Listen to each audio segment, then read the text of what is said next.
The 𝗣𝗶𝘀22 retrofit kit for 2x2 luminaires will come with a bag containing wire nuts, self-tapping screws, and a retrofit kit label, as well as a small booklet of installation instructions.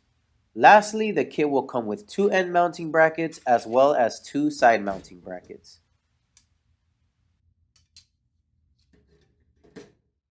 First, we will begin by removing all of the old components from our existing luminaire. This is going to include the lens, any lamps, center channel, ballast, and lamp sockets that may be in the current fixture.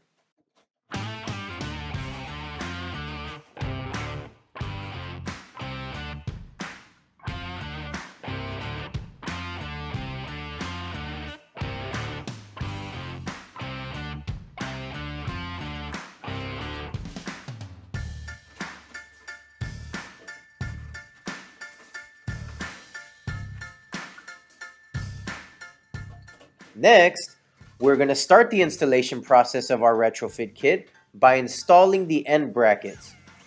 These are going to be mounted on the ends of the luminaire using the self-tapping screws provided in the hardware bag.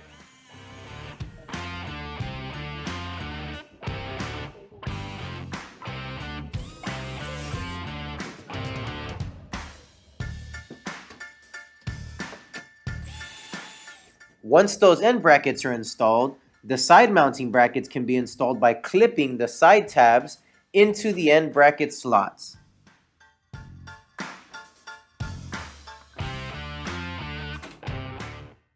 Next, we will slide the retrofit kit in place using the slotted keyholes in the end brackets.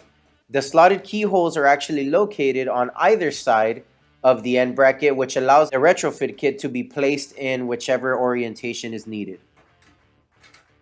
Once that retrofit kit is in place, we will attach the safety cables to the mounting holes under the slotted keyholes. Lastly, that retrofit kit label that was included in the hardware bag will be stuck to the luminaire housing, and the retrofit kit can be lowered into a position where the power will be connected. The last thing to do will be to use those locking latches on the sides of the retrofit to lock it in place.